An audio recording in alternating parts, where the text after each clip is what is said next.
सनातन धर्म रे शरीर मन एवं आध्यात्मिक क्षेत्र में सर्वोच्च स्थान को जीवाई ब्रह्मचर्य पालन करने को परामर्श दि जाइछि। ब्रह्मचर्य पालन कले व्यक्ति यशस्वी बलवान एवं ज्ञानवान होइथाए, तेज वृद्धि पाइथाए। किंतु समाज रे लोकंक मनरे ब्रह्मचर्य को नहीं अनेक भ्रांत धारणा रही। साधारणतः समस्तंक मनरे धारणा अछि अविवाहित माने ही ब्रह्मचारी।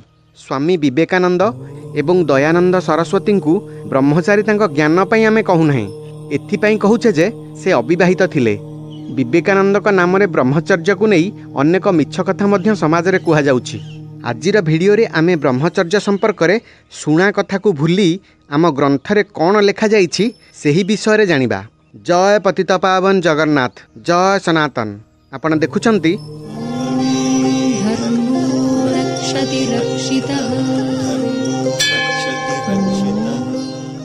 ब्रह्मचर्यर शाब्दिक अर्थ जदि देखिबा, ब्रह्म अर्थात अनंत, सनातन, परमात्मा, परम सत्य।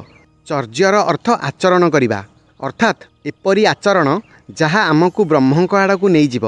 प्रकृति रे मनुष्य को छाड़ी अन्य समस्त चेतना एवं जड़ पदार्थ ब्रह्मचर्य बंधा होइछंती, अर्थात समस्ते ब्रह्मंक नियम बा प्रकृतिर नियम को मानती एवं पालन करती। किंतु मनुष्य एपरी एक जीव जी ब्रह्मंक विरुद्ध रे जाइपारे, सेथिपाई मनुष्य को ब्रह्मचर्य पालन करने को पड़े। ब्रह्मचर्यर अनेक आचरण रही बा कर्म रही। सेथिमध्यरु प्रथमे आसे अहिंसा, अर्थात आपण शक्तिशाली रहीकि मध्य जदि हिंसा न करती, काहाकू कष्ट न दियंती, तेबे आपण परम शक्तिशाली होइजिबे। हिंसा करिबा द्वारा कर्मबंधन उत्पन्न हुए एवं ब्रह्म को प्राप्त करने मार्ग में बाधा उत्पन्न करे। सेथिपाई अहिंसा को सबुठु उपरे रखा जाइछि। एहा परे आसे सत्य, अर्थात सत्य कहिबा।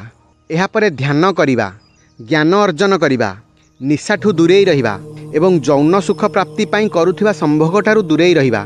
एहीपरि अनेक आचरण रहिछि जाहाकू जणे ब्रह्मचारी पालन करिबा उचित। किंतु एबे समस्ते केवल जौन संभोग द्वारा जो सुख मिले ताठू दूरेई रहिबाकू ब्रह्मचर्य कहउछंती। वास्तव में उपरोक्त समस्त आचरण ही ब्रह्मचर्यर अंतर्भुक्त। पतंजलि योगसूत्रर प्रथम सूत्र जम अर्थात संयम। एथिरे 5 संयम संपर्क में कुहा जाइछि। अहिंसा, सत्य, आस्तेय, ब्रह्मचर्य एवं अपरिग्रह। सेथिमध्यरु गोटिए हेला ब्रह्मचर्य। एठी ब्रह्मचर्य को अलग भाव में रखा जाइछि। सेथिपई आमको लागुछि निज गुप्त इंद्रिय को वश करने अर्थ ब्रह्मचर्य। किंतु आपण जदि वेदव्यासंकर भाष्य देखिबे, सेथिरे जम को संयम अर्थरे कुहा जाइछि। अर्थात समस्त आचरण बा कर्म जहा करिबा द्वारा समस्त इंद्रिय उत्तेजित होउछंती एवं निज आयतरु बाहर को चली जाउछंती, सेही आचरण को निज आयतरे रखिबा उचित। एहाकू ब्रह्मचर्य कुहा जाए। एठी केवल गुप्तांग को वश करिबा कुहा जाय नाही। जमर अन्य 4 नियम अहिंसा, सत्य, आस्तेय, अपरिग्रह आमको लागुछि ब्रह्मचर्य ठू अलगा। किंतु छांदोग्य उपनिषद 8म अध्याय 5म खंडरे ब्रह्मचर्य संपर्क में कुहा जाइछि सत्य कहिबा, यज्ञ करिबा, त्याग करिबा, सन्यासी परि बनरे जीवन निर्वाह करिबा, ईश्वर को भक्ति करिबा, एही समस्त ब्रह्मचर्यर अंतर्गत। कारण एही समस्त कर्म आपण को ब्रह्मंक आड़क नहीं जाती। एठी जौन सुख संपर्क में कुहा जाय नाही, एठी इंद्रिय सुख कथा कुहा जाइछि। आम समस्तंकु लागे कि ब्रह्मचर्य द्वारा वीर्य लाभ होइथाए, अर्थात जौन क्रीड़ा न करिबा द्वारा वीर्य नाश होई न थाए एवं वीर्य संचय द्वारा लाभ मिलिथाए। किंतु वेदव्यासंकर भाष्य जदि देखिबा, एठी वीर्यर अर्थ सीमेन नुहे, पराक्रम। अर्थात आपण जदि ब्रह्मचर्यर सिद्धि करंती, तेबे आपण बलवान शक्तिशाली होई जिवे। किंतु जदि भी आमे भाबिबा वीर्य अर्थात सीमेन संचय करिबा कथा, तेबे अथर्ववेदर 11 कांडर 5म सूक्तरे लेखा अछि कन्या पूर्ण ब्रह्मचर्य विदुषी एवं युवती होई एक पूर्ण ब्रह्मचारी विद्वान सहित विवाह करिबा उचित। एठी जदि देखिबा, ब्रह्मचर्य केवल पुरुषंक पई नुहे, महिलांक पई मध्य। अर्थात एठी वीर्यर अर्थ सीमेन नुहे, बरं शक्ति एवं तेज को कुहा जाइछि। अथर्ववेदरे ब्रह्मचारींक कथा जहाँ वर्णना करा जाइछि, सेथिरु जणा जाए केवल इंद्रिय संयम रे ब्रह्मचर्य सीमित नुहे, एहाटू मध्य किछि अधिक।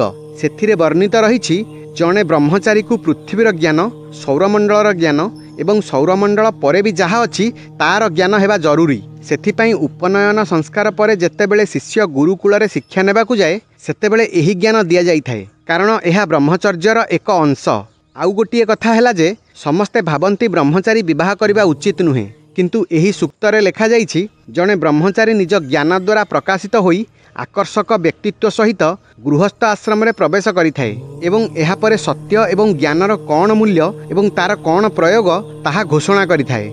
एहार अर्थ जड़े ब्रह्मचारी ब्रह्मचर्य पालन पर युव अवस्था आसिले ज्ञान द्वारा प्रकाशित होई एक ब्रह्मचारिणी कन्या को विवाह करी वैवाहिक जीवन अतिबाहित करिपारे अथवा सेहीपरि ब्रह्मचर्य पालन करी गुरुंक सहित रही ज्ञान अर्जन रे अग्रसर होई पारे। किंतु विवाह पर जदि ब्रह्मचर्य पालन करने को चाहती तेबे केवल प्रजनन करने उद्देश्य रे यौन क्रिया करने उचित, यौन सुख प्राप्ति पाई नुहे। आपण जदि छांदोग्य उपनिषदर 5म अध्यायर 11 खंड देखिबे सेठिरे ऋषि कैकेयीଙ୍କ पाखरे अनेक गृहस्थ आश्रमर लोक थिले जेउ माने ब्रह्मज्ञानर प्राप्ति पाई ब्रह्मचारी होइथिले। ब्रह्मचर्य रे आयु वृद्धि होइथाए। ब्रह्मचर्य ब्रह्म अर्थात परम सत्य आड़क अग्रसर हेबा पई करा जाउथिबा समस्त आचरण को कुहा जाए। सेथिमध्यरु यौन सुख को त्याग करिबा केवल गोटिए अंग। एही भिडियो आपनकु जदि भल लागि थाए तेबे लाइक करिवे एवं चैनल को सब्सक्राइब करिवे। रहिली। जय जगन्नाथ, जय सनातन।